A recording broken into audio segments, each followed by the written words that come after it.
माता पिता दोनों ही ऊंची कुल के सफेद सांप थे, मगर जब मैं अंडे से बाहर आई तो मैं एक बदसूरत नागिन थी। माताश्री डर गई। उन्होंने अपनी आधी जान की ताकत दान कर दी ताकि गुप्त विद्या के द्वारा वो मुझे सुंदर बना सके। उसके बाद मैं पिताश्री के लाड प्यार में बड़ी हुई। जब मैं जवान हुई और केंचुल बदलने का दिन आया तो पिताश्री ने कबीले के सबसे अच्छे नौजवान को ढूंढा मेरे पति के रूप में। पर मेरे बच्चे नीचे कुल के चितकाबरे सांप निकले। पर मेरी बहन साशा ने एक दुर्लभ जामुनी रंग के नाग को जन्म दिया। इससे मेरे पति क्रोधित हो गए। मुझे और मेरे बच्चों को उन्होंने उबलते हुए तेल में फेंक दिया और हमें ही अपनी मदिरा के साथ भोजन में खाने लगे। जब मेरी आंखें खुली तो मेरा पुनर्जन्म हो चुका था और मैं वापस उसी दिन पहुंच गई जब पति को चुनना था। इस बार उस धोखेबाज ने फौरन कोने में छुपी साशा की तरफ उंगली उठा दी। मैं फौरन सब समझ गई। वो पिछले जन्म की यादों के साथ लौटा था। हमारे सांप कबीले में ऊंच नीच का सख्त नियम है। यहाँ 7 स्तर हैं। काले, सफेद, जामुनी, हरे और दूसरे रंग के हैं और सबसे नीचे चितकबरे सांप आते हैं। काला सांप तो अब कबीले के लिए कथा बन चुका है।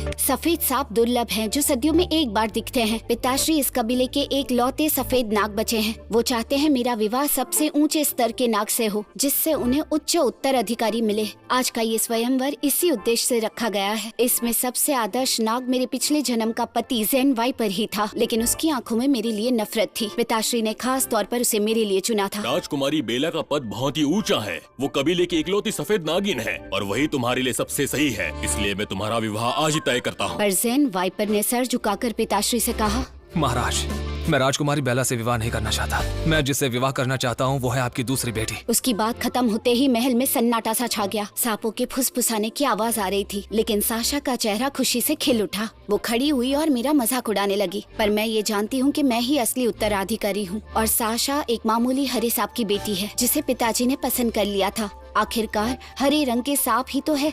बड़े घरों के बच्चे उसे कभी भाव नहीं देते, इसीलिए कबीले की बाकी बहनें शादीशुदा हैं और वो बस जलन में जी रही है। उसकी नजर मेरे पद पर टिकी है। क्योंकि ज़ेन वाइपर ने सबके सामने ये कहा था तो पिताश्री ने धीरे से उसे समझाया। तुम कबीले की मुख्य विरधर हो। तुम इस तरह प्रेम के चक्कर में कैसे पड़ सकते हो? तुम्हें जामुनी या सफेद सांपों को जन्म देना है ताकि हमारा वंश आगे बढ़ सके, खास तौर पर मेरी बेटी के साथ जिसका खून बाकियों से पवित्र है। तुम्हें ऐसा क्यों लगता है कि वो तुम्हारे योग्य नहीं है?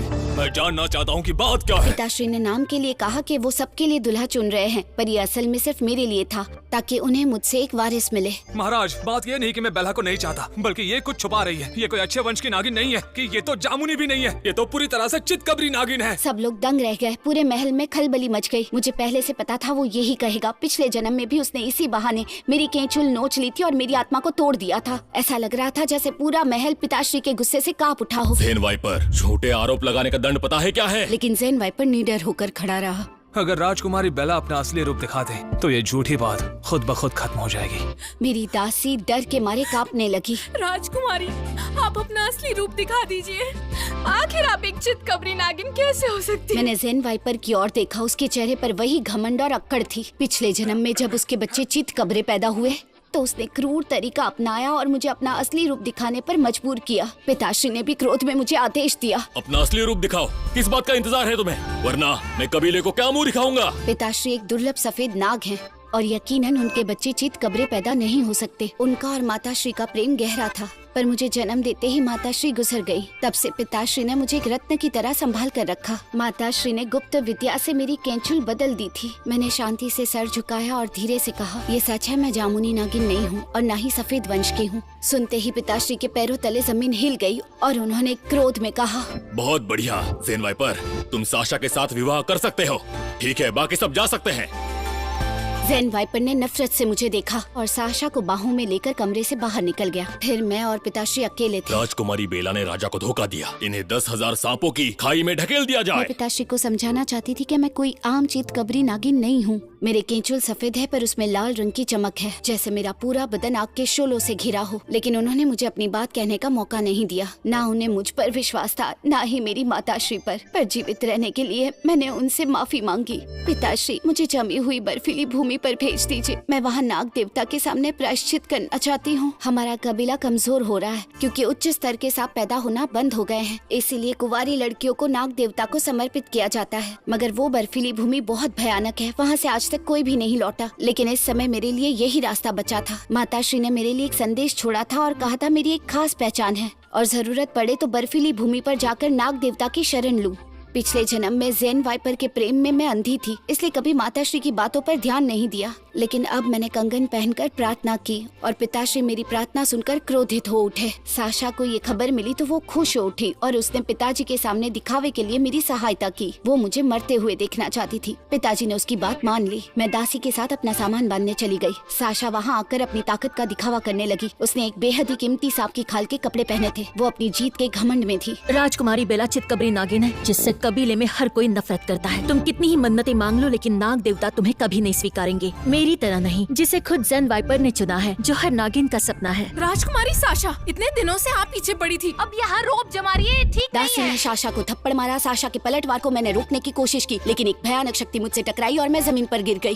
दरवाजे पर ज़ेन वाइपर खड़ा था और वो मुझे क्रूरता से घूर रहा था। वो मेरे साथ मिलकर एक जामुनी और सफेद रंग का सांप पैदा करना चाहती है। एक चितकबरी होकर तुम्हारी हिम्मत कैसे हुई? तभी एक और वार मुझ पर हुआ और मेरे मुंह से खून निकल पड़ा। तभी पिताश्री वहाँ आए पर उनके चेहरे पर कोई दया नहीं थी। उल्टा वो इस बात से खुश थे। मैंने खून पोंछा और मैं जोर से हंस पड़ी। आपको सफेद सांप की औलाद मुबारक हो। लेकिन मैं मन में जानती थी उन्हें ऐसी औलाद कभी नहीं हो सकती। एक चोर और लालची नाग नागिन के यहाँ बदरंग सांप ही पैदा होंगे। ज़ेन वाइपर के यहाँ तंदुरुस्त बच्चा कभी पैदा नहीं हो सकता। जो दुख मैंने पिछले जन्म में झेला था, साशा इस जन्म में झेलेगी। सबकी नफरत और हंसी के बीच मैं महल से चली गई। पूरे रास्ते कबीले के लोग मुझे अपमानित करते रहे। अगर तुम्हारी वजह से नाग देवता नाराज हुए तो हम तुम्हें छोड़ेंगे नहीं, सुना तुमने? पिताश्री ने मेरी सारी शक्तियाँ ले ली थी। मैं बेबस होकर सब सहती रही। 15 दिन के सफर के बाद मैं आखिरकार वहाँ पहुँच गई, उस बर्फीली भूमि के पुराने मंदिर में जहाँ चारों तरफ बर्फ जमी थी। आधी रात को एक व्यक्ति जिसका चेहरा खून से सना था और उसके पैर में चोट लगी थी, वो बाहर आया। उसे देखकर सब डर के मारे भाग गए। फिर उसे अपशकुन कहकर मंदिर से बाहर निकाल दिया। पर मैंने देखा कि अपाहिज होने के बावजूद वो उस भूमि पर बिना किसी परेशानी के चल रहा था। वो कोई आम मनुष्य नहीं था।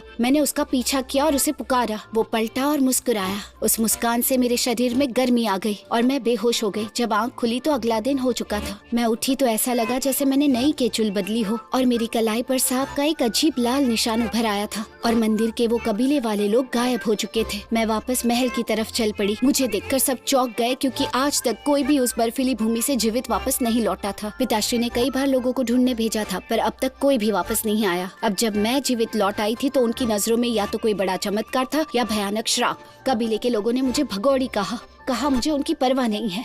उन्होंने मुझे बंदी बना दिया और आग में जलाने का फैसला किया। मैं पिताश्री के सामने गिड़गिड़ाई, मुझे सच में नहीं पता वहाँ क्या हुआ था। मैं वहाँ से भागकर नहीं आई हूँ।